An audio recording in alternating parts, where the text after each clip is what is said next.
ॐ स्थापकाय च धर्मस्य सर्वधर्मस्वरूपिणे अवतारवरिष्ठाय रामकृष्णाय ते नमः। श्री माँ शारदा देवी उस समय जयराम बाटी में रह रही थी और हमको तो पता ही होगा आप सबको कि पास में ही कोआलपाड़ा गांव है और वहाँ पे केदार बाबू वहाँ पे एक स्कूल टीचर थे। तो सब उनके जो स्टूडेंट हैं उनको लेकर के एक आश्रम की शुरुआत की थी। अभी ये जो उनके स्टूडेंट हैं कुछ समय के बाद में एक के बाद एक साधु होने लगे और साधु होने के बाद में माँ के पास में जयराम बाटी रहना ज़्यादा पसंद करते थे। माँ का जो एक पूत सानिध्य है, माँ का एक पवित्रता है, माँ की पवित्रता उसका भी एक उनको आनंद मिले और फिर माँ के साथ में रह कर के साधन भजन करने में भी बड़ी उनकी उन्नति हो। और फिर कभी कभी वहाँ उद्बोधन में शरद महाराज के पास चले जाते थे। तो अभी एक दिन केदार बाबू को ऐसा लगा कि ये तो सब मेरे ही स्टूडेंट हैं, मैंने ही इनको ये सब गाइड करके उनको एक धर्म अध्यात्म का रास्ता दिखाया है। और अभी उस समय कोआलपाड़ा आश्रम की परिस्थिति इतनी अच्छी नहीं थी।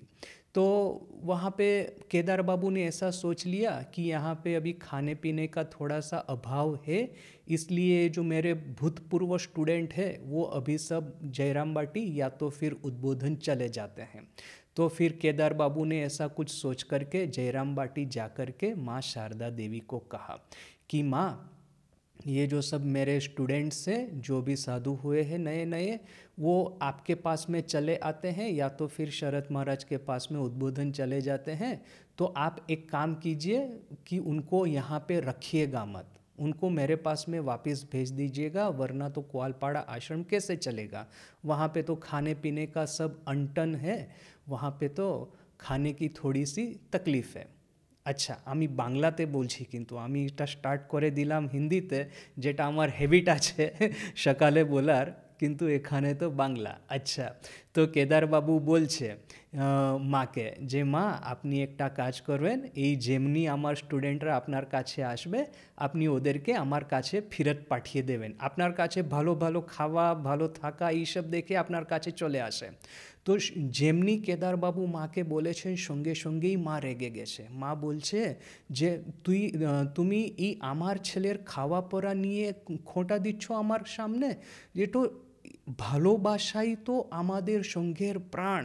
এই ভালোবাসা যদি না থাকে, তুমি যদি মাঝে মাঝে রাগ করো ওদের উপর আর ওরা এখানে চলে আসবে, তো তাতে তো কী আছে, তুমি ভালোবাসাই তো আমাদের আসল। ভালোবাসা নিয়েই তো এইদের সবাইকে সঙ্গে থাকতে হবে, আশ্রমে থাকতে হবে। তো দেখুন, এই যে মা বলেছেন ভালোবাসাই আছে আমাদের সঙ্ঘের প্রাণ, আমাদের সঙ্ঘের ভিত্তি।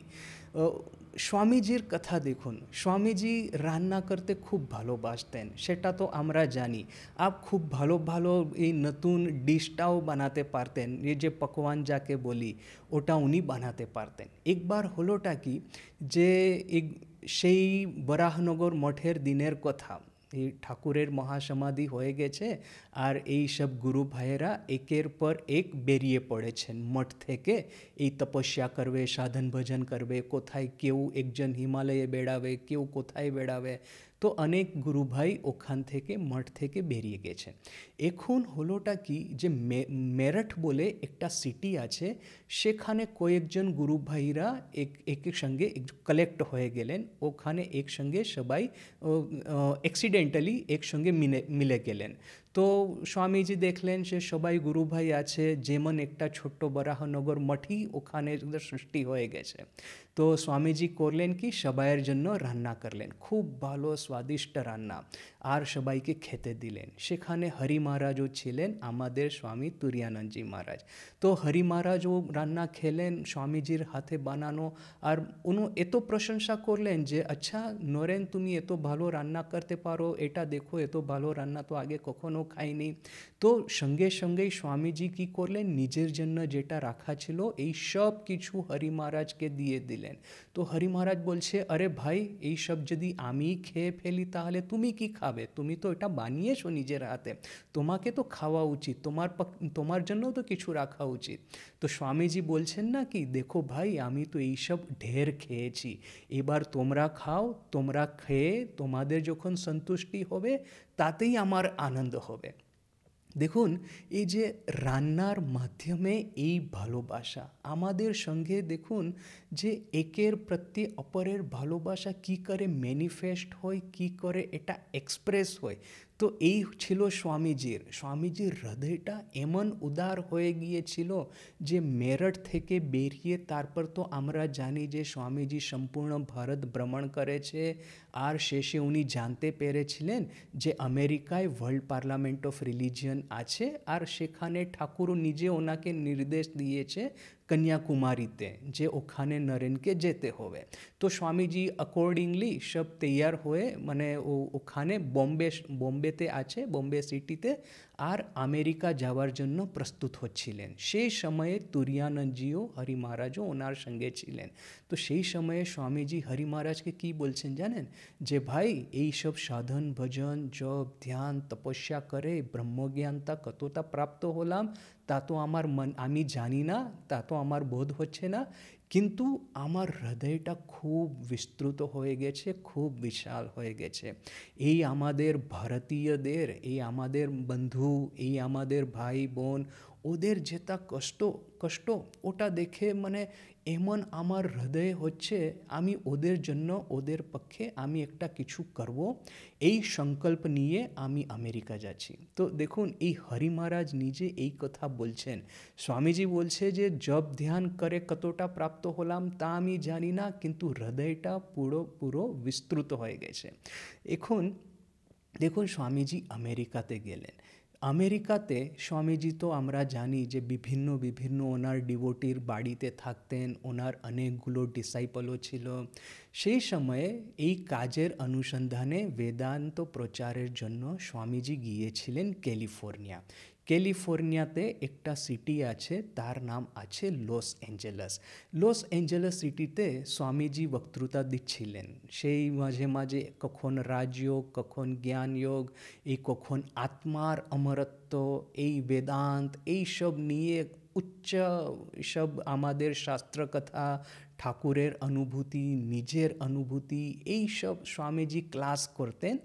আর যেমন ক্লাস শেষ হতো সঙ্গে সঙ্গেই এই যে বাড়িতে ফিরত আসতেন যিনি, সেইখানে 3 জন মেয়ে ছিলেন, বোন, সিস্টার্স, মীড় ভগিনী, 3 জনের নাম ছিল মীড় ভগিনী ত্রয়।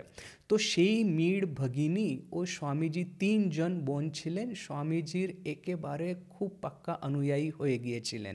তো ওদের বাড়িতে সেই সময় স্বামীজি থাকতেন। তো স্বামীজি এখন তো ক্লাস নিতে গেছে, তারপর ক্লাস নিয়ে এসে ওদের বাড়িতে থাকতেন। যেমন বাড়িতে এসেছেন সঙ্গে সঙ্গে স্বামীজি বলছে এখন আর আমি রান্না করব।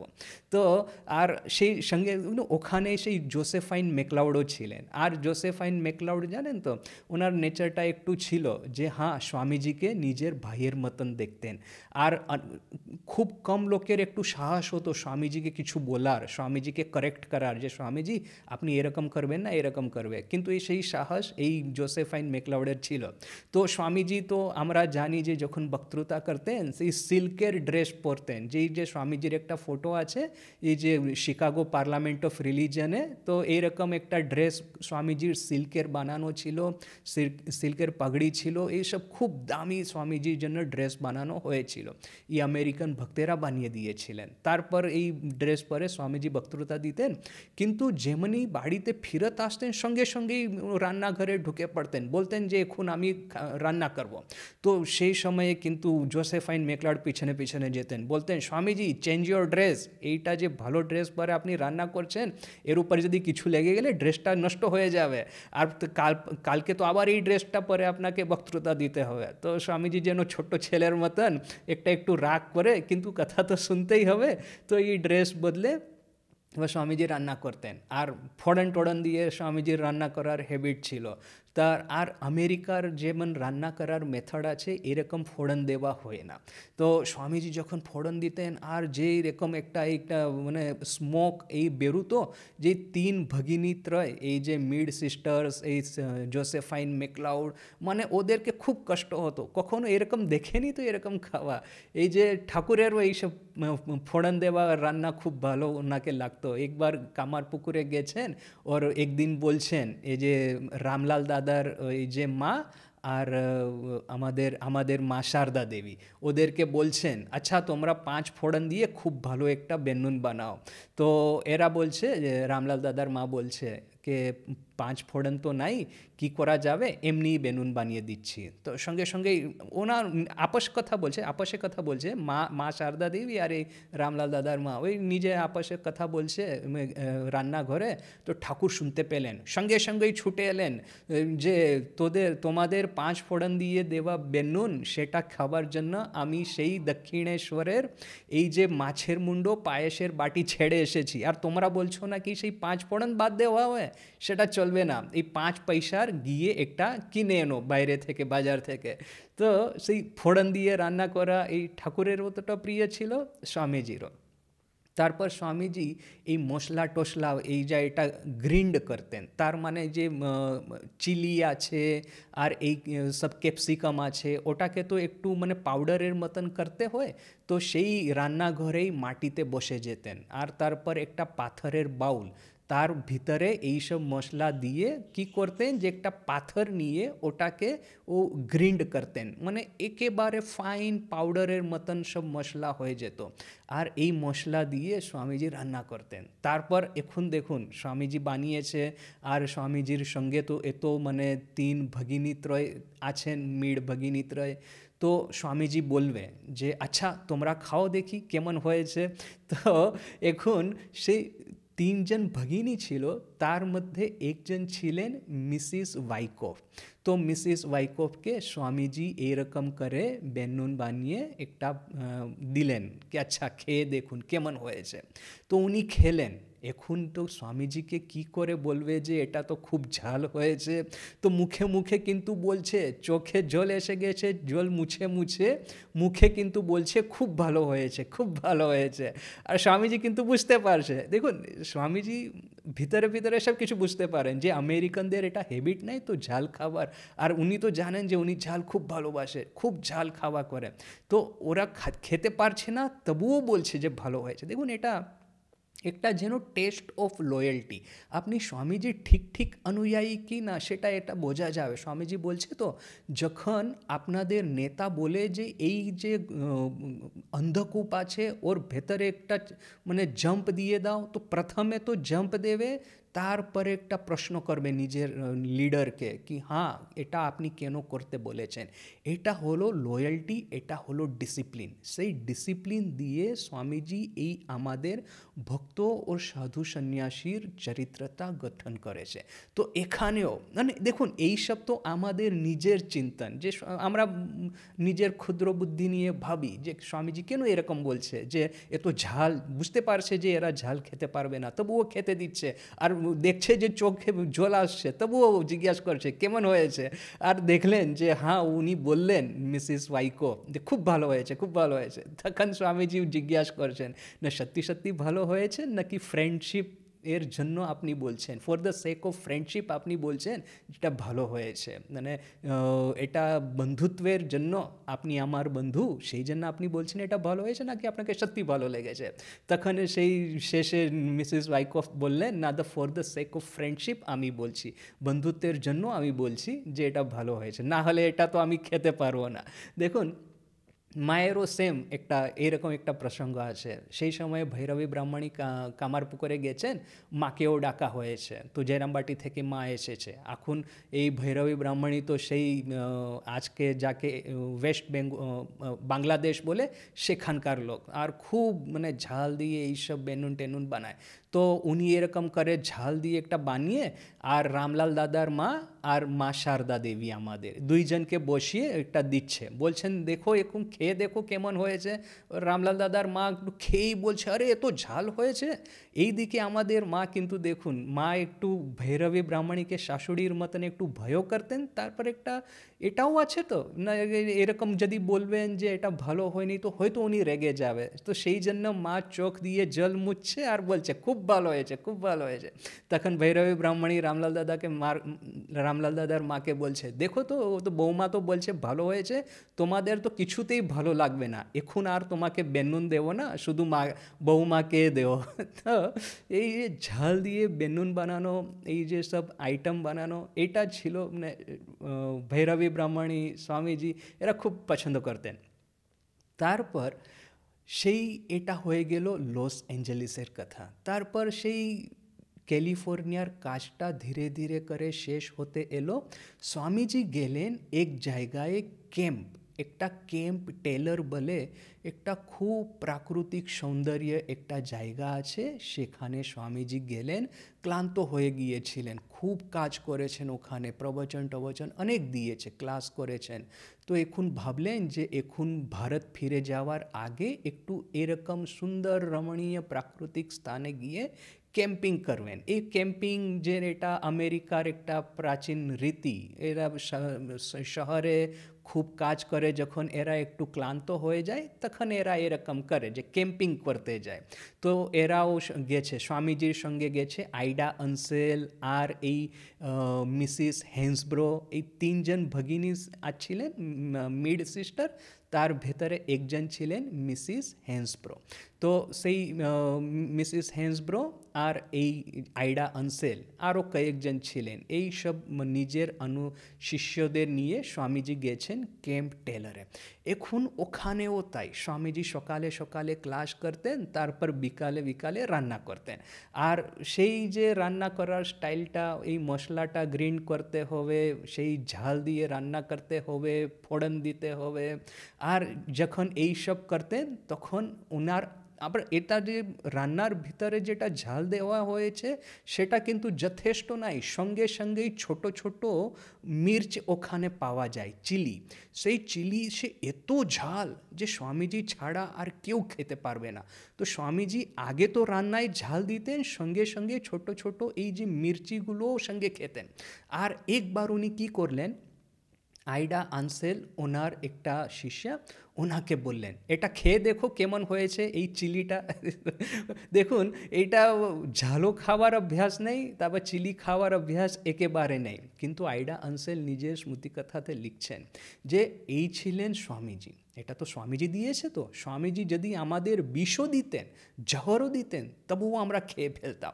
এটা তো শুধু একটা চিলি, এটা তো শুধু একটা মির্চ, এটাতে কি আছে, ও খেয়ে ফেললো এই আইডা আনসেল, ও খেয়ে কিন্তু তারপর যা ঝাল লেগেছে, যা ঝাল লেগেছে। তো স্বামীজি একটু হাসতে লাগলেন। আচ্ছা, আর মাঝে মাঝে বলছে তোমার ওভেন কেমন আছে, ওভেন জানে তো, ওভেনের ভিতরে মানে ওভেন গরম হয় আর ভেতরে রান্না হয়। তো স্বামীজি মাঝে মাঝে জিজ্ঞেস করেন, আয়ু তোমার ওভেন কেমন আছে, মানে পেটে একদম ঝাল লেগেছে তো এই কেমন আছে এখন। এখন প্রশ্ন হলো যে স্বামীজি এরকম কেন করলেন আইডা আনসেলের সঙ্গে, এতটা ঝাল মির্চি ওনাকে দেওয়া কেন? অগেন আমাদের ক্ষুদ্র বুদ্ধি নিয়ে এটা আমরা একটা অনুমান করে বলছি যে আইডা আনসেল একটু পায়ে একটু প্রবলেম ছিল, ঠিক মতন হাঁটতে পারতেন না। তো সেই জন্য একটু লোকেদের উপরে ডিপেন্ডেন্ট ছিলেন। আর সেই সময়ে উনি হোম অফ ট্রুথ বলে একটা জায়গায় থাকতেন। এই হোম অফ ট্রুথের যেটা পরিচালিকা ছিলেন, উনি সঞ্চালিকা ছিলেন একজন মেয়ে। তো এই ভদ্র মেয়ে কিন্তু নেচারটা একটু অ্যাগ্রেসিভ আর একটু স্ট্রং ছিল।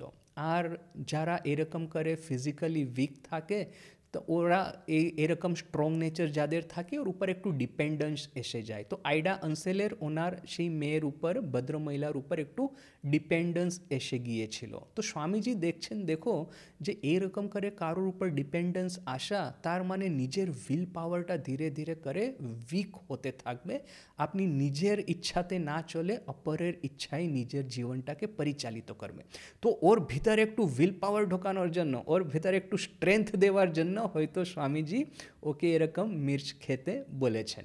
এরকম আমি অনুমান করছি। আচ্ছা, এরকম করে ওকে তো মির্চি খাওয়া হলো, খাইয়ে দেওয়া হলো। তারপর স্বামীজি কিন্তু বললেন যে আচ্ছা একটা কাজ করছি, তোমার জন্য আমি সুগার ক্যান্ডি বানাচ্ছি, এই সুগার ক্যান্ডি খেলে এটা ঝালটা কেটে যাবে। তো স্বামীজি সুগার ক্যান্ডি বানানো শুরু করলেন, যে একটা বড় একটা আগুনের উপর একটা পাত্র রেখে অনেকগুলো কিছু সুগার দেওয়া হলো। আর এই সুগার ক্যান্ডি বানানোর মেথডটা কেমন, যে অনেকক্ষণ পর্যন্ত ওটাকে বয়েল করতে হবে, যেমন যেমন বয়েল করবে তেমনি এই সুগারটা পিওর হবে, আর সুগারটা পিওর হলে ক্যান্ডিটা খুব ভালো হয়। তো স্বামীজি বলছে যে দেখো, এইটাকে আমি যত বয়েল করি, যত হিট করি, ততই দেখবেন এর ভেতর থেকে ইম্পিউরিটিটা চলে যাচ্ছে, আর ততই এটা শুভ্র হচ্ছে ক্যান্ডি। আর যখন একেবারে শুভ্র ধবল হয়ে যাবে, তারপরে ওর ভেতর থেকে ক্যান্ডি বানানো হবে। তো এইটা স্বামীজির ডাবল মিনিং, কিন্তু এখানে কথা বলছে ক্যান্ডির, সুগার ক্যান্ডি কী করে বানাতে হবে, সঙ্গে সঙ্গে কিন্তু আমাদের বুঝতে হবে যে দেখুন, যে এই তপস্যা যত আমরা করি আমাদের জীবনে, ততই আমাদের জীবন শুদ্ধ পরিশুদ্ধ হবে। আর যদি আমরা তপস্যা না করি, তাহলে কি হবে, যে এই যত কামুকতা, লোলুপতা, এইসব কাম কাঞ্চন, এইসব প্রতি আমাদের আকর্ষণ আমাদের ভিতর থেকেই যাবে, আমরা সাধন পথে বেশি এগোতে পারবো না। সেই গিরিশ ঘোষের কথা, একবার গিরিশ ঘোষ ঠাকুরের সঙ্গে বসে আছে, আর ঠাকুর মাঝে মাঝে বলছে যে একটা বাটিতে যখন রসুন রাখা হলো, তারপর সেই বাটিকে আপনি যতই ধোন না কেন, এই রসুনের গন্ধ যাবে না। যতই আপনি ওয়াশ করুন না কেন, যতই বাটিতে ক্লিন করুন না কেন বাটিকে, ওইটা রসুনের গন্ধ যাবে না। সেই শুনে কিন্তু গিরিশের একটু চিন্তা হলো। ঠাকুর বলতে কি চেয়েছেন ও বুঝে ফেলেছে, একবার জীবনে কাম কাঞ্চন ঢুকে গেছে, তারপর ওটাকে ক্লিন করা শক্ত। তো যখন আর অন্য সব ভক্তেরা ওখান থেকে চলে যাচ্ছে, তখন গিরিশ একা এসে ঠাকুরকে বলছে যে মহাশয়, এই যে রসুনের গন্ধ, সে কি একেবারে যাবে না, কখনো যাবে না? সঙ্গে সঙ্গেই ঠাকুর উত্তর দিচ্ছেন যে আগুনে পুড়িয়ে দাও বাটিকে, সঙ্গে সঙ্গেই রসুনের গন্ধ চলে যাবে। তো সেই যে ঠাকুর কথা বলেছেন গিরিশকে, এই এখানে স্বামীজি বলছে, এই সুগারকে যত বয়েল করবে, সুগারকে যত হিট করবে, ততই ভেতর থেকে ইম্পিউরিটিটা চলে যাবে, আর তারপরে যেটা ক্যান্ডি বানানো হবে সেটা খুব স্বাদিষ্ট হবে, আর পেটের পক্ষে খুব একটা মঙ্গলপ্রদ, এই যাকে আমরা সাকর বলি, মিছরি বলি, এটা মিছরির ক্যান্ডি। তো এই মিছরি ক্যান্ডি যতটাই বয়েল হবে, ততই আমাদের পক্ষে ওটা ভালো। আচ্ছা, সেই ক্যাম্প টেলরে স্বামীজি চাপাটি বানাতেন, রুটি বানাতেন। তো ওখানে একটা একটা ছোট্ট ঝর্ণার মতন ছিল, একটা ছোট্ট নদীর মতন ছিল, রিভার ছিল। তো তার সেই ওখানেই বসে স্বামীজি একটা ছোট্ট আগুন জ্বালাতেন, এই আগুন জ্বালিয়ে ওখানে রুটি বানাতেন। আর মাঝে মাঝে হয়তো এই যে আরও তো সব স্বামীজির ডিসাইপল ছিল, ওরা ভাবলেন যে আচ্ছা স্বামীজি তো সব কিছু করছে, এই বেনুনও বানাচ্ছেন, এই রুটিও বানাচ্ছেন, চলো আমরা গিয়ে স্বামীজিকে একটু হেল্প করি, এই আগুনটা স্বামীজির জন্য আমরা প্রথম গিয়ে জ্বালিয়ে দিই। তো যখন স্বামীজি পরে এসে দেখলেন যে এত বড় আগুন জ্বালিয়েছে, সঙ্গে সঙ্গে স্বামীজি বলে উঠলেন কি এ শবদেহ পুড়ানোর জন্য কি এত বড় আগুন জ্বালিয়েছ? এত বড় দরকার নেই, রুটিটাই তো শুধু সেঁকতে হবে, তো ছোট্ট আগুন দরকার। দেখুন, এই আজকে সেই ক্যালিফোর্নিয়াতে হয়তো আপনি দেখেছেন যে এত সব আগ লেগেছে, এত ফায়ার স্টোম, এত ঘর বাড়িগুলো পুড়ে গেছে কেন? যে আমরা এনভায়রনমেন্টের কদর করতে জানি না, এনভায়রনমেন্টকে কী করে প্রিজার্ভ করতে হয় সেটা আমরা জানি না বলে মাঝে মাঝে এখানে আগুন পোড়াই, সেখানে ওই অগ্নি এই প্রজ্বলিত করি, সেই জন্য এত বড় আগুন ওখানে লেগেছে। আর কিন্তু স্বামীজিকে দেখুন, যেমনি যখন উনি দেখলেন যে এত বড় আগুন, সঙ্গে সঙ্গেই ওটাকে ছোট করে দিলেন। তো এই স্মৃতি কথা লিখেছেন আইডা অনসেল, সে বলছে যে স্বামীজি যখনও আগুন প্রজ্বলিত করতেন রুটি শেখার জন্য কিংবা রান্না করার জন্য আগুনটা ছোট্টই থাকতো, কিন্তু এইরকম করে করতেন যেটা খুব এফিশিয়েন্ট হতো। এটাও তো একটা মানে কলা আছে, এটাও তো একটা আর্ট আছে। তো স্বামীজি এরকম করে আগুন জ্বালাতেন, তার উপরে স্বামীজি কী করতেন, আটা টাটা ওই সব নিয়ে ওই যে তারপর জল দিতে হয়তো আটার ভিতরে রুটি বানানোর জন্য, তো এই কাছেই তো রিভার, তো রিভার থেকেই একটা মগ ভরে এটা জল নিয়ে নিতেন, আটাতে দিতেন, তারপর আটা কেমন করে ওই বানাতে ওই রুটিটা আগে তো কেমন যে সেই ঠাকুরের কথা যে ঠাকুর হাততালি দিয়ে মায়ের নাম করছে, আর তোতাপুরি সামনে বসে আছেন, তোতাপুরি একেবারে অদ্বৈতবাদী, তো উনি রেগে গেলেন যে এটা কি মানে হাততালি দিয়ে মায়ের নাম দিচ্ছে। তোতাপুরি বলছে এটা কি क्या রুটি ঠকতে हो क्या, ये নর্থ ইন্ডিয়াতে যখন রুটি বানানো হয় তো এটা দুটো হাত দিয়ে এরকম করে করে ওই যে রুটিটা বানায়, তো এটা কি রুটি ঠকতে हो নাকি क्या करते हो। তো এই যেরকম নর্থ ইন্ডিয়ান মেয়েরা করে সেই রকম করে স্বামীজি ওইটা আটার থেকে ওটা রুটি বানাতেন, তারপর সেই রুটিকে ওইটা খোলা আগুনে সেঁকতেন, আর তারপর ওই রুটিটা সবাই খেত।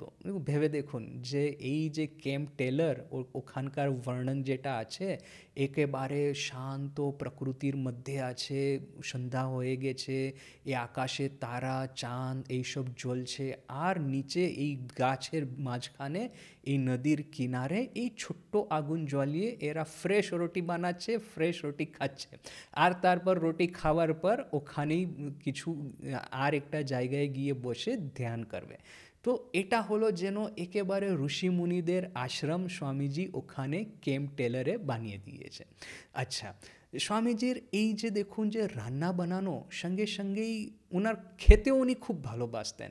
যে স্বামীজির একজন ডিসাইপল ছিলেন মিসিস বেটি লেগেট, তো উনি স্বামীজিকে ডেকেছেন রিজলি ম্যানরে থাকতে, তো স্বামীজি গেছেন। এখন দেখুন যে এটা বড় লোকের বাড়ি, তো বড় লোকের বাড়িতে সব কিছু টিপটাপ থাকে, চাকর টাকর থাকে, মানে খেতে যখন বসতে হয় এই যে খাওয়ার জন্য একটা ড্রেস, স্পেশাল ডিনার জ্যাকেট বলে ওটাকে, ওই সব পরে আসতে হয়, আর তারপর একসঙ্গে খাওয়া স্টার্ট হবে, একসঙ্গে সবাই স্টপ করবে, একসঙ্গে উঠবে, মানে একটা একটা কোরিওগ্রাফির মতন থাকবে। এখন স্বামীজি একেবারে বেপরোয়া, এ কোনো নীতি নিয়মে ধরা বাঁধা নেই, আর যখন খেতে ইচ্ছা হলো তখন এসে বসে গেলেন, আর যখন ইচ্ছা হলো যে আর হয়ে গেছে আর খাবো না, সঙ্গে সঙ্গে উঠে চলে গেলেন।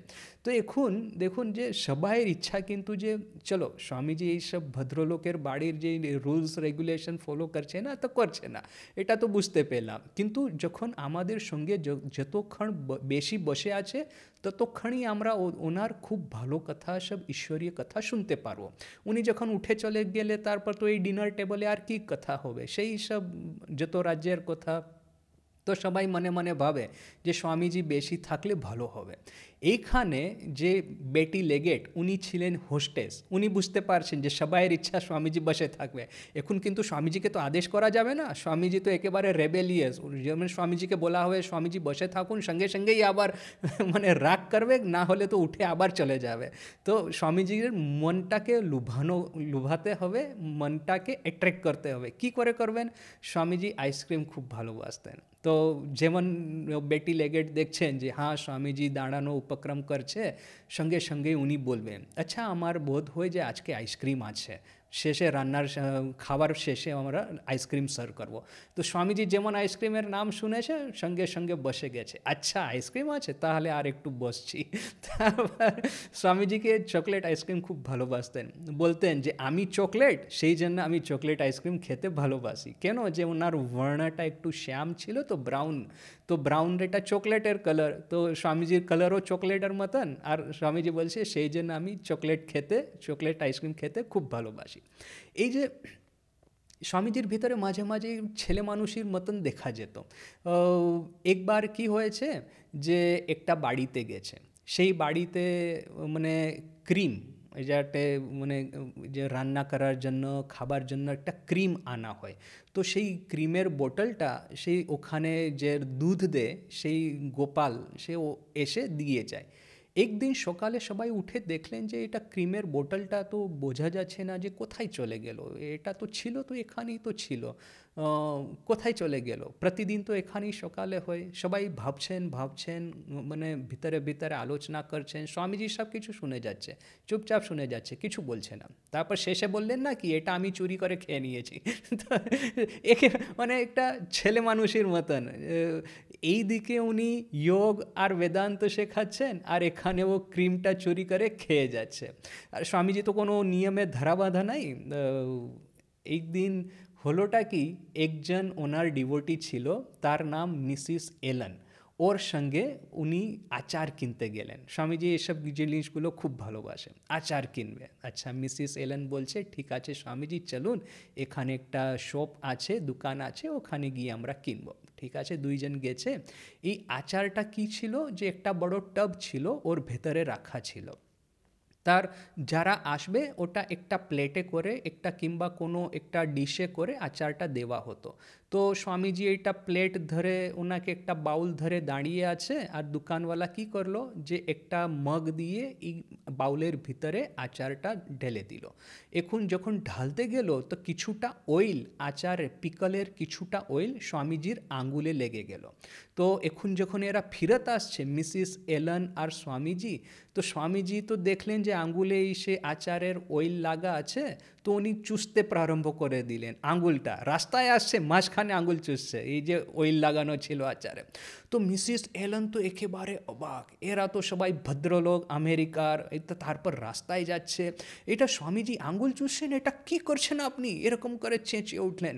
তো স্বামীজি সঙ্গে সঙ্গেই হাসতে হাসতে বলছেন না কি, দেখো তোমাদের তো এই একটা বাইরে কি বাইরে কি আছে, বাইরে বিহেভিয়ার কেমন আছে, এইটা আপনারা দেখো, কিন্তু আসল জিনিসটা হচ্ছে মানুষের হৃদয়ের ভিতরে কি আছে সেটা দেখতে হয়। তো এইটা একটা মানে ভদ্র ওখানে সমাজের একটা এরকম নীতি। এইসব স্বামীজি যখনই এরকম কারোর বাড়িতে যেতেন, এইসব ধরাবাঁধা নিয়মে থাকতে পারতেন না। আর একজন ভদ্রলোকের বাড়িতে থাকছেন, তো ওখানে ছিল যে চিরুট স্মোকিং করা হবে না, যদি স্মোক করতে হয় আর আর একটা আলাদা করে রুম আছে, ওখানে গিয়ে স্মোক করবে, কিন্তু এই রুম ছাড়া এই বাড়ির ভিতরে আর কোথাও স্মোকিং টোকিং চলবে না। কেন, যে এইটা ধূম্রপান করলে তো একটা যে ওটা একটা স্মেল বেরোয়, তো মেয়েরা এটা পছন্দ করে না, গেস্ট যদি এসেছে ওরাও হয়তো পছন্দ করে না। কিন্তু এটা ছিলেন স্বামীজি। স্বামীজিকে প্রথমবার তো নিয়মগুলো বুঝিয়ে দেওয়া হলো যে এটা স্মোকিং রুম আছে, স্মোক করতে গেলে ওখানে করবে, এই যে আর বাড়িতে এটা আর কোথাও স্মোক করবে না। তো আচ্ছা, স্বামীজি শুনে নিলেন। আর নেক্সট ডে সকালে কি করছে, চিরুট নিয়ে স্মোক করে করে পুরো বাড়িময় ঘুরে বেড়াচ্ছে, প্রত্যেক রুমে গিয়ে স্মোকের গন্ধটা ছেড়ে দিলেন। তাহলে তো হোস্টটা বুঝে গেল যে এখন স্বামীজিকে কিছু বললে লাভ নেই, উনি যা ইচ্ছা তাই করবেন। আরেকজন গেস্টের বাড়িতে গেলেন, সেই আরেকজন হোস্টের বাড়িতে গেলেন। এই যে একটা খুব বড় ধনী মহিলা ছিলেন। তো ওই ধনী ভদ্র মহিলা, উনি স্বামীজিকে আমন্ত্রণ করে ডেকে এনেছেন। এখন যারা ধনীদের বাড়ি, ওখানে অগেন এই সব রুলস রেগুলেশন খুব এটা থাকে, এই চাকর টাকর দাঁড়িয়ে থাকে, সব মানে একটু পরিপাটি থাকে, চিকচাক সব কিছু থাকে। তো ওখানে ডিনার টেবলে কি করতে হয় কি না করতে হয় সব কিছু ধরা বাঁধা নিয়ম। তো একটা খুব মানে স্ট্রিক্ট নিয়ম যে এটা ডিনার টেবলে বসে স্মোকিং করবে না, এটা কিন্তু একেবারে অভদ্রতার লক্ষণ। তো সেই হোস্টেস কিছু কাজের জন্য দাঁড়িয়ে আর একটা রুমে গেছে, আর এখানে স্বামীজি বড় মানে একেবারে এটা পাইপ নিজের পকেট থেকে বের করে ওর ভেতরে টামাক টামাক দিয়ে ওইটা আগুন জ্বালিয়ে তো স্মোকিং করতে লাগলেন। আর যতগুলো গেস্ট বসেছিলেন তো সবাই অবাক, এটা কি, মানে যেমন হোস্টেস আসবে উনি সঙ্গে সঙ্গে চেঁচাবে। তো ওনারা কিন্তু কিছু বলছে না, স্বামীজিকে কিছু বলাটা এটা সহজ ছিল না। তো স্বামীজি একেবারে রিল্যাক্স হয়ে স্মোকিং করছে, সবাই গেস্ট মানে একেবারে ওটার মানে শ্বাস রুদ্ধ হয়ে গেছে, সবাই অপেক্ষা করছে যখন হোস্টেস ফেরত আসবে তখন কি হবে দেখবে। তো সেই হোস্টেস, সেই ভদ্রমহিলা ফিরত এসেছে, দেখছে যে স্বামীজি সেই ডিনার টেবলে বসে কিন্তু স্মোকিং করছে এটা পাইপ দিয়ে। তো সঙ্গে সঙ্গে উনি রেগে গেলেন ও চেঁচিয়ে বলছেন, Swamiji what are you doing? যদি ঈশ্বরের ইচ্ছা থাকতো যে আমরা স্মোকিং করি তাহলে আমাদের মাথার জায়গায় একটা চিমনি দিত, একটা চিমনি দেয়নি তো মাথা দিয়েছে, তো এই মাথা দিয়ে আপনি কেন স্মোকিং করছে? মানে আর কাউকে এরকম কথা বললে কিন্তু সেই ভয়ে জড় হয়ে যেত। স্বামীজি কিন্তু একেবারে রিল্যাক্স হয়ে মৃদু হেসে হেসে বলছে যে আচ্ছা আমাদের ঈশ্বর চিমনি দেননি সেটা ঠিক আছে, কিন্তু বুদ্ধি তো দিয়েছে, ব্রেন তো দিয়েছে এই পাইপটা আবিষ্কার করার জন্য, তো সেই জন্যে পাইপ নিয়ে আমি স্মোক করছি। তো যেমনি স্বামীজি এরকম বলছে সবাই হো হো করে হেসে ফেলেন, সেই ভদ্র মহিলাও হেসে ফেলল।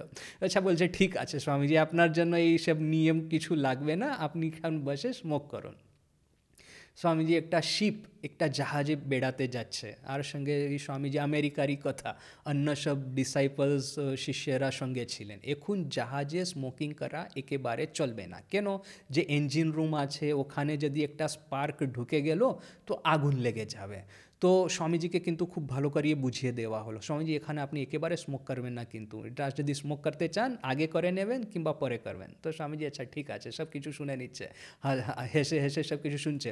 তারপর জাহাজটা শুরু হলো, সঙ্গে সঙ্গে স্বামীজি পাইপ বের করে স্মোকটা করতে আরম্ভ করে, তা চিরুট নিয়ে স্মোক করা প্রারম্ভ করে দিলেন। তো স্বামীজির সঙ্গে যিনি ছিলেন ও তো একেবারে ভয়ে আকুল, যে এই যে অফিসার আসছে, এই শিপের অফিসার, ও যদি আপনাকে কিন্তু ধরবে তাহলে কিন্তু দণ্ড করবে, মানে কিছু না কিছু ফাইন করবে, হয়তো শিপ থেকেই আপনাদেরকে তাড়িয়ে দেবে, কি হবে জানি না, এটাকে আপনি করে দিন। তো স্বামীজি কিচ্ছু শুনছে না, একদম একেবারে রিল্যাক্স হয়ে স্মোক করছে। এখন সেই জাহাজের এটা ইন্সপেক্টর অফিসার দেখলো যে হ্যাঁ একজন বসে, এই কালা আদমি বসে স্মোক করছে, ও একদম রেগে ও স্বামীজির কাছে ছুটে আসছে। এখন দেখুন স্বামীজির একটা কিন্তু মানে সেন্স অফ মানে কি বলবে যে একটা মানে উপস্থিত বুদ্ধি, ও দেখছে যে ও অফিসার আসছে, তো অফিসার আসছে যখন কাছে এসে গেল সঙ্গে সঙ্গে স্বামীজি হেসে সেই চিরুটটা ওই যে সমুদ্রে ফেলে দিলেন, ওই জলে ফেলে দিলেন। এখন সেই অফিসার সামনে এসে গেছে কিন্তু দেখছে যে স্বামীজি চিরুট ফেলে দিয়েছে, এখন আর কি বলা যাবে, আর তো কিছু বলা দরকার নেই, বললে কি বলবে যে স্মোক করবেন না, এখন স্বামীজি করবেন না, বুঝতে পারছে। তো তখন একটা মুখ বিগড়ে ও ওখান থেকে চলে গেল, একটু স্বামীজিকে কিন্তু কিছু বললো না। তো সেই ছিলেন স্বামীজি। দেখুন যে এই ভালোবাসা, তারপর একটা স্পন্টেনিটি আছে আমাদের আধ্যাত্মিক জীবনে। এই স্পন্টেনিটি, এই যে একটা যে হিউমার যাকে বলে, ভালোবাসা আর হিউমার এটা যদি না থাকে কিন্তু তখন আমাদের আধ্যাত্মিক জীবনটা পরিপূর্ণ হয় না। স্বামীজির একজন ডিসাইপল আমেরিকারই কথা একটা আর্ট গ্যালারিতে স্বামীজিকে নিয়ে গেল, আর স্বামীজিকে সবগুলো এই পেন্টিং দেখাচ্ছে। ওই পেন্টিংয়ে একজন সাধুর পেন্টিং ছিল, ওই যে আমেরিকান ওই যে ইউরোপিয়ান সাধু থাকে, মঙ্ক বলে যাকে, এই যে ইউরোপিয়ান মঙ্কের পেন্টিং ছিল। সেই মঙ্ক ছিল কিন্তু খুব মোটা সোটা, আর মুখে একদম খুব ভালো হাসি। তো স্বামীজি সেই পেন্টিং দেখেই খুশ হয়ে গেলেন, বলছেন হ্যাঁ এটা হলো আসল সাধু, সাধুটি হওয়া চাই এরকম মোটা সোটা আর মুখে হাসি, না হলে অনেকেই আমেরিকায় এরকম বলতো যে আচ্ছা স্বামীজি খুব কিন্তু হাসি মজাক করছেন, খুব মানে ভালো আনন্দে থাকে, এটা কীরকম সাধু। আমরা তো দেখেছি এই যে পাদরি টাদরি থাকে, ওটা মুখটা গম্ভীর, আর মাঝে মাঝে লোকেদের বলবে যে তোমরা নরকে যাবে যদি আপনারা এইটা করবে না সেটা করবে না, এটা তো নরকেরও ভয় দেখাচ্ছে না, তারপর মুখে সবসময় হাসি লেগে আছে, এটা কীরকম সাধু। তো স্বামীজি বলতেন যে দেখো আমার মুখটা যদি গম্ভীর করে যদি আমি বসে থাকি তাহলে বুঝবেন যে আমার পেটে ব্যথা হচ্ছে, সেটা বুঝবে না যে আমি জপ ধ্যান করছি কিংবা ঈশ্বর চিন্তন করছি, বুঝবেন যে আমার পেটে ব্যথা হয়েছে, সেই জন্য আমি গম্ভীর হয়ে বসে আছি। তারপর স্বামীজি বলছে দেখুন যদি আমার মন আর শরীর যখন ভালো থাকে তখন তখন আমি বলি সোহম সোহম, অর্থাৎ আমি সেই ঈশ্বর কিংবা সেই ঈশ্বর আমার হৃদয়ে বিরাজমান, আমার যে রিয়েল নেচার আছে সেই আত্মন কিংবা ব্রহ্মন। কিন্তু যখন আমার পেটে ব্যথা হয় তখন আমি বলি মা মা মা আমার পেটের ব্যথাও ঠিক করে দাও। তো এই যে সেই তোতাপুরীর কথা, তোতাপুরী যে একেবারে অদ্বৈতবাদী ছিলেন, ঠাকুর যখন হাততালি দিয়ে মায়ের নাম করতেন তখন তোতাপুরী কি বলতেন, क्या रोटी ठोक रहे हो। কিন্তু এই সেই তোতাপুরীকে কিন্তু যখন পেটের ব্যথা ধরলো তখন উনি গঙ্গায় শরীর ত্যাগ করতে গেলেন। আর গঙ্গার যতই আগে যাচ্ছে তো দেখছেন যে জলটা কোমরের উপরে উঠছেই না। তখন উনি বুঝলেন যে এটা হয়ে গেল। উনি বলে উঠলেন, ये क्या दैवी माया মানে ये क्या ईश्वर की ये कैसी लीला है कि वो যে শরীর ত্যাগ করতেও গেছে, শরীরও ত্যাগ করতে পারছে না। তখন কিন্তু উনি বুঝলেন যে যে ঠাকুর বলতেন তো, যখন মায়ার এই জগতে আছি তখন এই শক্তিকে স্বীকার করতেই হবে। তখন উনি ফিরত চলে এলেন। তারপর নেক্সট ডে সেই মায়ের মন্দিরে গিয়ে, ঠাকুরের সঙ্গে মায়ের মন্দিরে গিয়ে মা জগদম্বাকে প্রণাম করে তখন সেই দক্ষিণেশ্বর থেকে বিদায় নিলেন। তো এই স্বামীজি বলছে, যখন আমার মুখ গম্ভীর দেখো তখন বুঝবে না যে আমি জপ ধ্যান সাধন ভজন করছি, তখন বুঝবে আমার পেটে ব্যথা হয়েছে। আর যখন আমি খুব আনন্দে আছি তখন ভাববেন যে আমি সোহম ভাবে আছি।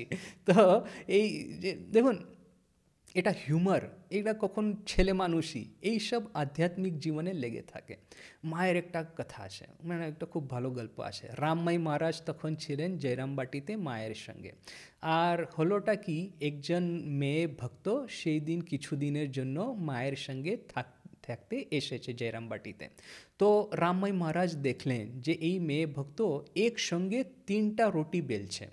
তো উনি সেই মেয়েকে জিজ্ঞাসা করছেন, ভক্তকে, যে আপনি আমাকে এরকম করে শিখিয়ে দেবেন, এখানে তো অনেক ডিভোটিরা আসে, অনেক কিছু বানাতে হয়, রুটি বানাতে হয়, তো আমি যদি একসঙ্গে 3 রুটি বেলতে শিখে নিই তাহলে তো এখানে তো ভালোই হবে। তো সেই মেয়ে ভক্ত বলছে, আচ্ছা ঠিক আছে, একের উপর এক 3টে করে একটা রেখে দেবে, তারপর ওটা একসঙ্গে বেলবে, মাঝখানে একটা ড্রাই আটা একটু স্প্রেড করে দেবে, তাহলে এটা সেপারেট করতে সুবিধা হবে। ঠিক আছে, রামমাই মহারাজ শিখে নিয়েছেন যে 3টে রুটি একসঙ্গে কী করে বেলতে হয়।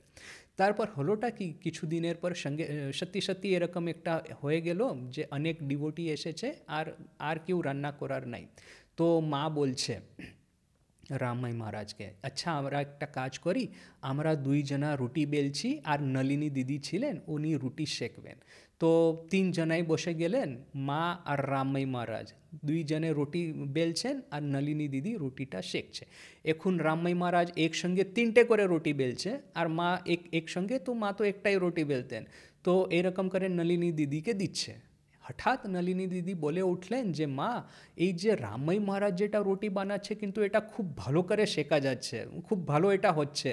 তো যেমনি নলিনী দিদি বললেন, সঙ্গে সঙ্গেই মা একেবারে ছোট্ট মেয়ের মতন রাগ করে এই রুটি বেলাটা বন্ধ করে দিলেন, আর বললেন না কি, রামমাই 2 দিনের ছেলে, ওর গলা টিপলে দুধ বেরোয়, আর আমি রুটি বেলতে বেলতে বুড়ো হয়ে গেলাম, আর তুমি না কি বলছো আমার চেয়ে ভালো ও রুটি বেলছে রামমাই, আর আমি রুটি বেলবো না। তো রামমাই মহারাজও রেগে গেলেন নলিনী দিদির উপরে, যে এটা কি মানে পাগল ছাগলের মতন কথা বলছো, আমি কি কখনো মায়ের থেকে ভালো রুটি বেলতে পারো, এটা কি সম্ভব? এটা সম্ভবই নেই, আমরা 2 জনা একসঙ্গে তোমাকে রুটি দিচ্ছি, তুমি কি করে বুঝলেন যে কোনটা আমার কোনটা মায়ের? এটা পাগলের মতন কথা বলো না। তারপর আবার রামমাই মহারাজ মাকে রিকোয়েস্ট করলেন, মা আপনি যদি না বেলবেন রুটি তাহলে এই ভক্তরা খাবে কি?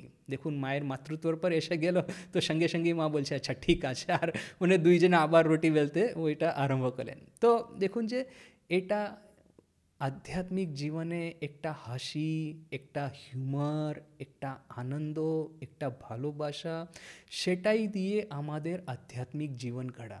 আর যদি এটা না থাকে, যদি আমরা মুখ গম্ভীর করে যদি বসে থাকি, তখন কিন্তু বুঝবে যে এটা আধ্যাত্মিক জীবন নেই, এটা পেটের ব্যথা। এটা ঠাকুর মা স্বামীজি 3 জনেরই জীবন দেখে এই একটা আমরা শিখলাম। আচ্ছা, তাহলে আজকে এখানেই সমাপ্ত করি। আবার ওম শান্তি শান্তি শান্তি, হরি ওম তৎসৎ, শ্রীরামকৃষ্ণার্পণমস্তু।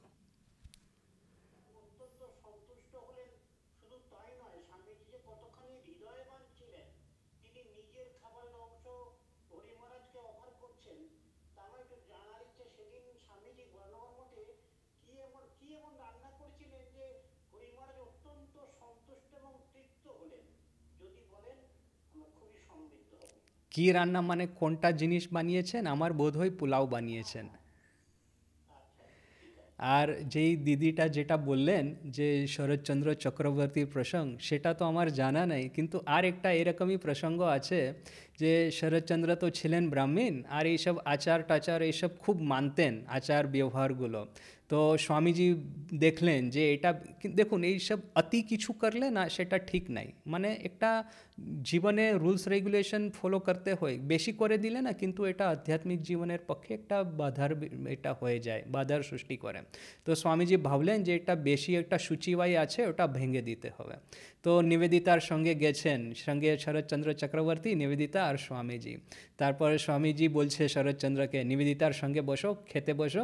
এখন এদের যা নিবেদিতা তো সেই বিদেশ থেকে এসেছে, ওর সঙ্গে বসে খাওয়া, জলপান করা, এটা তো তাহলে তো নাত যাবে। তো এখন কিন্তু শরৎচন্দ্র ভাবছে স্বামীজি আদেশ করেছে, তাহলে কি করা যাবে, নিবেদিতার সঙ্গে বসে ওটা খেয়েছে, জলপান সব করেছে। তারপর যখন স্বামীজি মঠে ফিরতে এসেছে তখন মঠ ছিল আলমবাজারে, তো সঙ্গে সঙ্গেই স্বামীজি ঠাট্টা করে সবাইকে বলছে এইবার বামুনের জাত গেছে, এবার এই বামুন থাকলো না। তাহলে শরৎচন্দ্র বলছেন মহাশয় আপনিই বলেছেন সেই জন্য আমি খেয়েছি, যদি আপনার বলাতে আমার জাত যদি গেছে তাহলে যাক।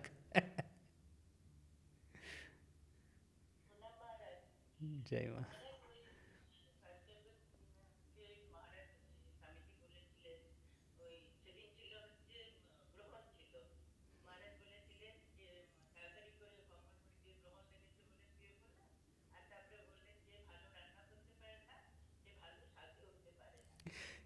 সেই যে গ্রহণের আপনি কথা বললেন ওটাও একটা আরেকটা, মানে সেই গ্রহণেরই কথা। স্বামীজি যেটা শুয়ে পড়লেন, তো স্বামীজি বলছেন না কি যে গ্রহণের সময় আমরা যেটা করি পরে অনেক গুণ আমরা বেশি প্রাপ্ত হই। তো স্বামীজি বলছে আমার তো ঘুম আসছে না কখনো, সেই জন্য এখন আমি গ্রহণের সময় ঘুমিয়ে পড়ছি, যদি হয়তো পরে আমি বেশি করে ঘুম পাবো বলে।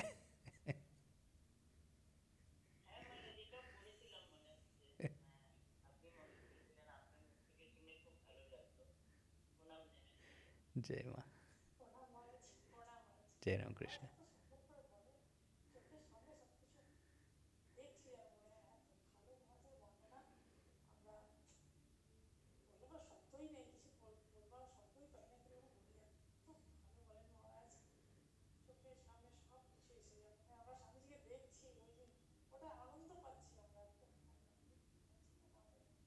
জয় মা।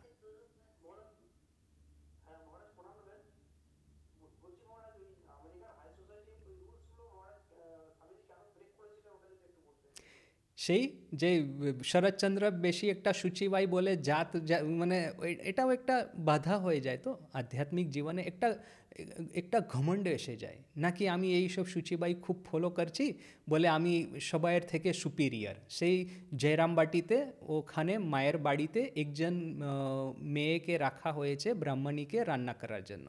এখন যেহেতু পাচক ব্রাহ্মণী তো খুব সূচিবাই একটা খুব একটা। তো একদিন রাত্রে এলো আর এসেই মাকে বলছে যে আমাকে স্নান করতে হবে, ওখানে বিষ্টা মারিয়ে এসেছি মাঠে। তো এখন কিন্তু রাত্রে স্নান করলে একটা হয়তো জ্বর টর লেগে যাবে, আর তারপর রান্নাও তো করতে হবে, সব ওখানে তো ডিওটি আছে।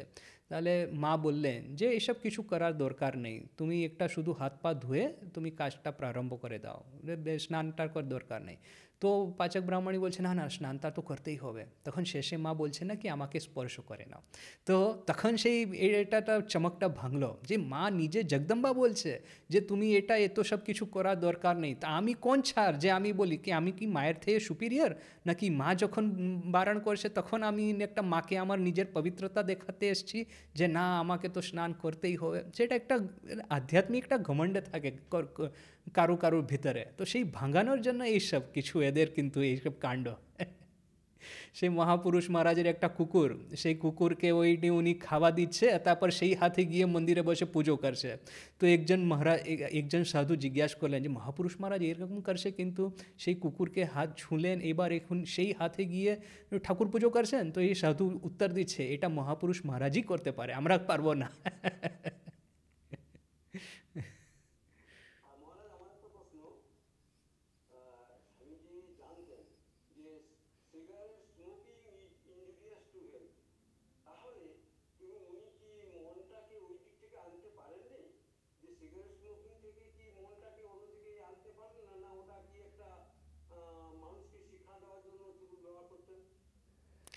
দেখুন কথাটা হলো ঠিক উল্টো। আমরা ভাবি যে এটার একটা এটা হ্যাবিট হয়ে গেছে বলে ছাড়তে পারছে না, কিন্তু এদের পক্ষে কি জানেন, ঠাকুর যখন সমাধি থেকে যখন মনটাকে নিচে নামানোর চেষ্টা করতেন তখন এইসব কথা বলতেন, একটু তামাক খাবো, বাজে যাব, মনটাকে নিচের আনার জন্য। কেন? যে ভক্ত নিয়ে থাকা। ঠাকুর বলছে যে আমি চিনি খেতে ভালোবাসি, চিনি হতে চাই না। তার মানে ঈশ্বরের সঙ্গে এক রূপ হতে চাই না, আমি ঈশ্বর থেকে একটু তফাতে থাকতে চাই, তাহলে আমি ভক্ত নিয়ে আনন্দ করতে পারবো। সেই লোককল্যাণের জন্য এই লৌকিক জগতে মন থাকে বলে এনারা এইসব বন্ধন স্বীকার করেছে। স্বামীজি স্মোক করা সে কোনো হ্যাবিট নাই, সেটা তো আমাদের জন্য, আমাদের কল্যাণের জন্য এইসব ছোট ছোট রেখে দে, তাহলে মনটা একটু নেমে থাকে।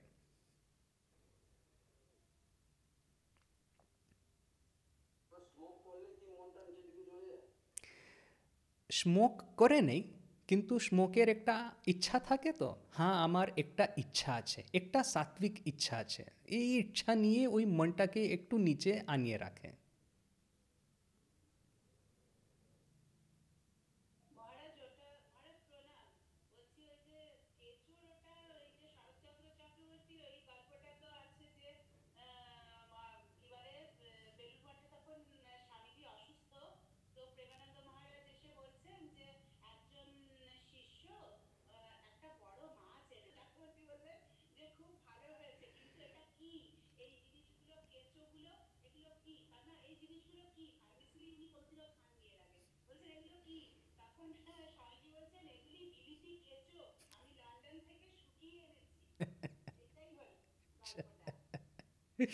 এই আপনি বললেন আর মনে এসে গেল, ঠিক বলছেন আপনি।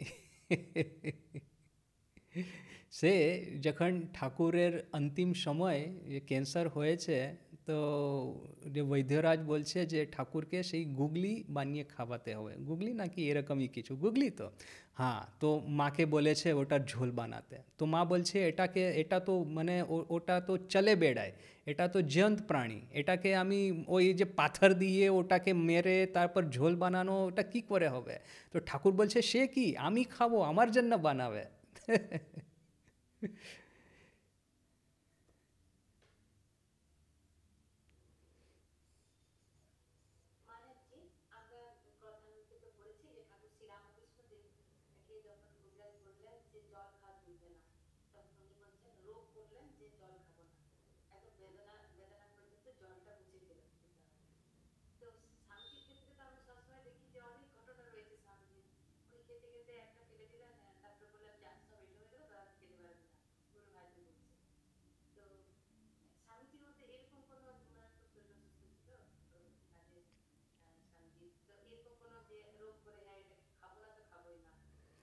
সেই জল খাওয়ারই কথা ছিল। সে যখন স্বামীজি বেলুর মঠে ছিলেন, আর শরৎচন্দ্র চক্রবর্তী একদিন এসে জিজ্ঞাসা করছেন যে আপনার কেমন স্বাস্থ্য আছে। ও স্বামীজি সেই অসুস্থ ছিলেন, তো স্বামীজি বলছেন দেখো এ আমার গুরু ভাইয়েরা একজন ডাক্তারকে এনেছে, আর সেই ডাক্তার বলছে যে আপনাকে জল খেতে হবে না, তো এখন আমি জল খাওয়া বন্ধ করে দিয়েছি। তো সঙ্গে সঙ্গেই শরৎচন্দ্র জিজ্ঞাসা করছেন যে আরে আপনি তো দিনে এত সব জল খান, এত জল পান করেন, তো একেবারে জল ছেড়ে কি করে থাকতে পারবেন? তো স্বামীজি বললেন কেন, যে রোখ করে বলছি, কেন আমি খাবো না? তো খাবোই না। তো মানে দেখুন যে এক্স্যাক্ট সেম কথা, যে ঠাকুর বলছে তো আমি তো পাতিহংস নাই, আমি তো রাজহংস, আমি তো পরমহংস। তো আমি তো সেই জন্য যে আমি যেটা ঠিক মানে পরমহংস মতেই খাই, আর মানে পাথর টাথর খাই না, তো তেমনি স্বামীজি একেবারে বলছে রোখ করে বলছি যে খাবো না, তো খাবোই না। সেম ঘটনা জল খাবার।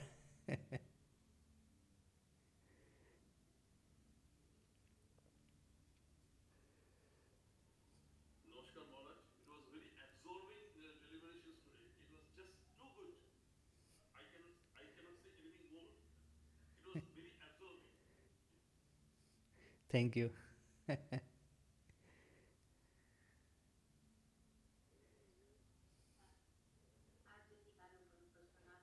এই যে এই যে বিপ্লব দা ওইটা হাতটা তুলেছেন, ওনার কি কিছু প্রশ্ন আছে নাকি? না বোধহয় ভুল, মানে মিস্টেক হয়ে গেছে। আচ্ছা হ্যাঁ। জয় মা।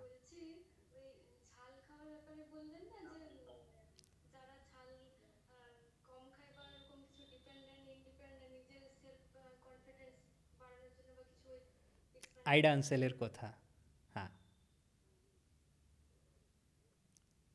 হ্যাঁ, আমার প্রশ্নটা হচ্ছে তাহলে যারা কি ঝাল কম খায় বা খায় না, খেতে পারে না, তাহলে কি মানে কনফিডেন্সের অভাব হয়, মানে নিজে ডিপেন্ড হতে পারে না? তা নেই। দেখুন, যে শরীরের ভিতরে রোগ ঢুকেছে তাহলে সার্জারি করতে হবে, তার মানে তা নেই যে যার ভিতরে সার্জারি হয়নি তারা অসুস্থ। সার্জারি তো তখনই করতে হবে যখন তার ডিসিজটা ঢুকেছে। তার মানে এই আইডা আনসেলের একটা বেশি ডিপেন্ডেন্স এসে গিয়েছিল। সেই ডিপেন্ডেন্স সরানোর জন্য স্বামীজি একটা ড্রাস্টিক মেজার, যেমন একটা সার্জারির মতন এটা ওকে ঝাল খেতে দিলেন। আমাদের তো বেশিরভাগই এরকম নাই। তারপর যেমন আমি বললাম যে আইডা আনসেলের পায়ে একটু ছিল, মানে লকওয়ার মতন ছিল, ঠিক মতন হাঁটতে পারতেন না। যখন উনি সে আইডা আনসেল স্বামী তুরানন্দজির সঙ্গে শান্তি আশ্রমে থাকতেন, তার স্বামী তুরানন্দজির সঙ্গে বেড়াতে যেতেন, তো উনি কী করতেন, ঠিক মতন হাঁটতে পারছে না, একটা হাতে একটা স্টিকের মতন আছে হাঁটার জন্য, আর তারপর তুরানন্দজির এই যে ড্রেস পরতেন, তো এই যে একটা বেল্ট পরতেন, তো তুরানন্দজি বেল্টটা একটা এক হাতে ধরতেন, আর তখন উনি ঠিক ঠিক হাঁটতে পারতেন। তার মানে একটু ফিজিক্যাল ওনার ডিফেক্ট ছিল। তো এই সব কম্পাউন্ড হয়ে ওনার এই অবস্থা হয়েছিল। আমাদের তো বেশিরভাগে তো এরকম নাই, ফিজিক্যালি মেন্টালি আমরা ফিটই থাকি, আমাদের এরকম ডিপেন্ডেন্স থাকে না বলে আমাদের এই সব সার্জারি দরকার নেই। আর যে আমার মনে হয় যে একটা যেটা আমাদের হ্যাবিট হয়ে যায় তার থেকে একটু বেরিয়ে যাওয়া। যেমন যে ঝাল খেতে পারছে না তাকে স্বামীজি ঝাল খেতে দিচ্ছেন, মানে তার শরীরের মধ্যে যেন একটা সহ্য হয়ে যায়, সেজন্য নিতে পারে। যেটা উনি করতে পারছেন না, যে অপরের উপর ডিপেন্ড হয়ে যাচ্ছেন, সেটা থেকে যেন বেরোতে পারেন, মানে একটু প্রকৃতির বিরুদ্ধে গিয়ে কাজ করা, এরকম একটা মনোভাব আমি দেখতে পাচ্ছিলাম।